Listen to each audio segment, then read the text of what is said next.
Hi, I'm Hannah Dalton from Inquiring Minds. I'm going to show you the Economic Analyser today. This is the home screen. We've populated it with data from Belfast City Council, with whom we've developed a sister product, the Business Rates Analyser. This helps local authorities better plan and optimise business rates collections by better targeting inspections and improving efficiency and data quality. We've used similar techniques on this Economic Analyser, and it's been designed to help local authorities improve decision making with respect to the local economy. It combines multiple data sets with AI techniques to provide a data-rich context and tools to improve the understanding of the local economy, identify risks and improve resilience. The system imports data about business rates and from Companies House. It imports location information and other data sets as they may be available. The data can be imported either as an API or in .csv format. So we've reconciled business rates data with Companies House information to identify the relevant business sector for each business. If a business doesn't appear on Companies House, we've used other techniques so that we've classified all of the businesses into a sector. We have geocoded the addresses so that we can visualize them on a map, and we've also have historic data so we can see and analyze trends over time. So we've created an easy to use filterable view of the data. So we've just got some general information here, and here we've got some filters which I will come back to later. In economic metrics, we give an overview of the data that we're examining, so we can see the number of ratepayers, the number of properties, the number of sectors that are represented, and also the tax-based concentration risk. This is a computed metrics designed to quickly summarise the economic health of a region. It calculates a region's resilience by assessing the diversity of the ratepayers, sectors and size of properties. It's just a high-level analysis designed to give a quick indicator of which regions might need some more attention. Here we have a heat map where we have plotted the total revenue generated by ward level. If we wanted to examine one in more detail, we can. So here we've got the central ward, which has got the highest revenue. We can click on that, and the data in the rest of the dashboard will just be reorganized for those wards. So I'm going to click off. So we're looking at all the data. Here we've got a graph of the historical rateable value, so we can see how it has changed over time. Here we've got a list of the top 10 ratepayers. So in this case, it's the Northern Ireland Water Company, but we can see all the other top 10. And if we wanted to, we can click on View All and we can see all of the ratepayers in the data set. We can filter them as we wish, and we can also click through to look at all of the different records. I'm going to go back. We can also look at the value of the reliefs granted by relief type. So, and we can also drill into that further. So if I wanted to look at properties that have got industrial relief, I can click on that and reorganize the data around that. Here we have the top 10 increases and decreases in ratepayer value. So in this case, it's the Police Service of Northern Ireland has had the biggest change in rateable value over the period for which we've got data. So we've got the top 5 increases here, and then we've got the top 5 decreases. And if I wanted to, I could click on View All and see all of the different changes in rateable value.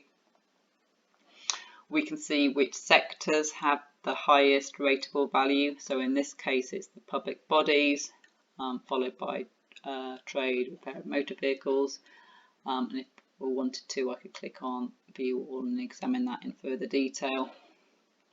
And then at the bottom, we've got the sector growth for all of the sectors.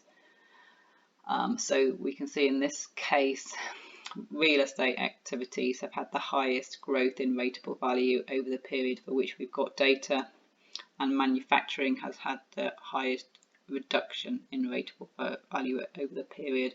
So if I wanted to examine manufacturing in any more detail, I can click on that, and then the rest of the dashboard will be reorganized just for the manufacturing sector. So I can see in my applied filters that we've got manufacturing selected. If I wanted to deselect it, I could simply click on that and it would remove it from the selection. I can see that in the manufacturing sector, we've got 254 ratepayers, 297 properties, 15 sectors represented, and that's because some of the properties will have had different sectors in their history, so those will come up in sectors here, and then we can see the tax-based concentration for manufacturing. I can see from the heat map that manufacturing is concentrated on these two wards in the docks area, which is probably as to be expected.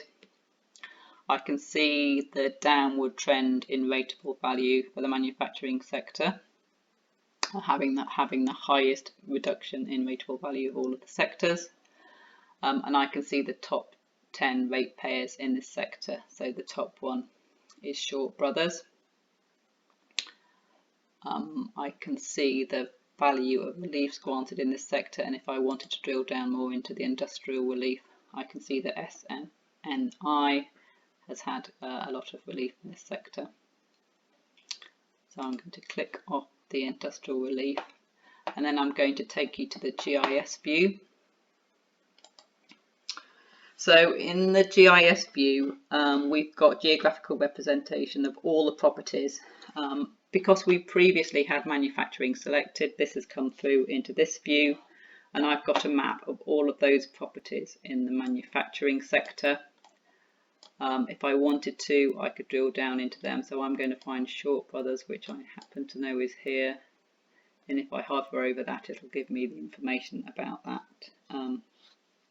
ratepayer. I can click on other sectors as I wish. So if I wanted to, for example, examine unoccupied properties, I can click on that and it will come up with all of the unoccupied properties. And we've got quite a high density in the central district, which might be expected. It's probably got the most number of properties.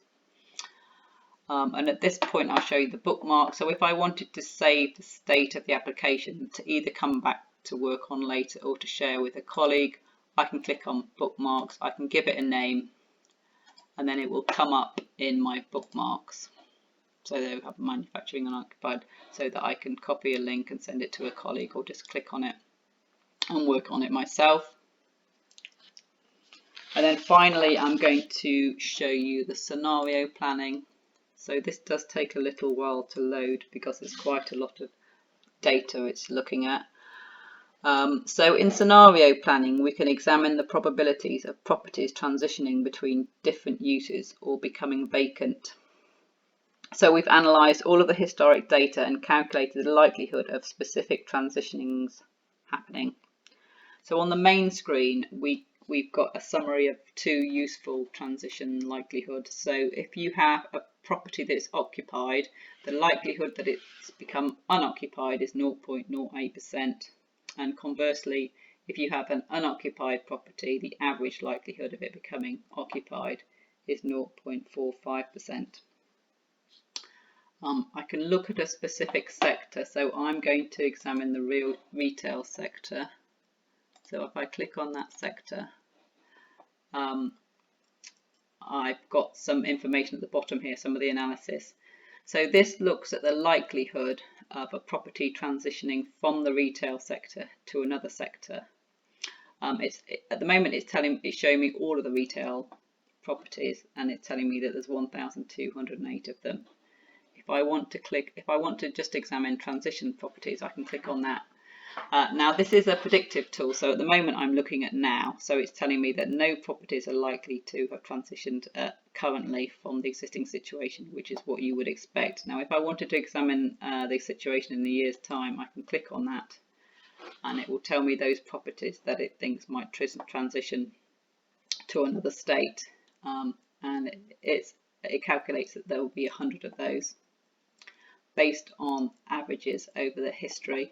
Now if I wanted to drill down into a particular scenario, I can edit some of the transition probabilities, and it throws up a graph of all the different transition probabilities.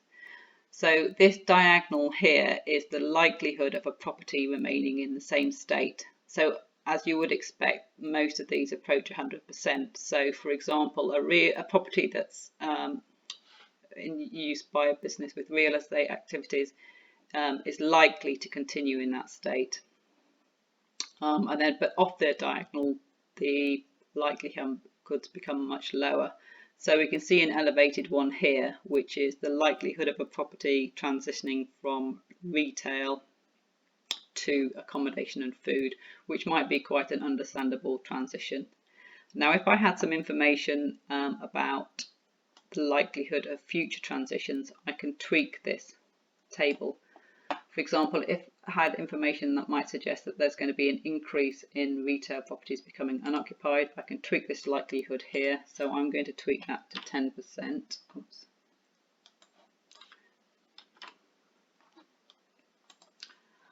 And then I can ask the system to reforecast the transitions based on this changed probability. And here it's showing me that we now have an increase up to 350 retail properties that are likely to transition their use or become occupied. And it gives me a table of which properties it thinks they might be. So that is a very whirlwind tour of the Economic Analyser. If you would like any further information, then please don't hesitate to get in contact. Thanks so much.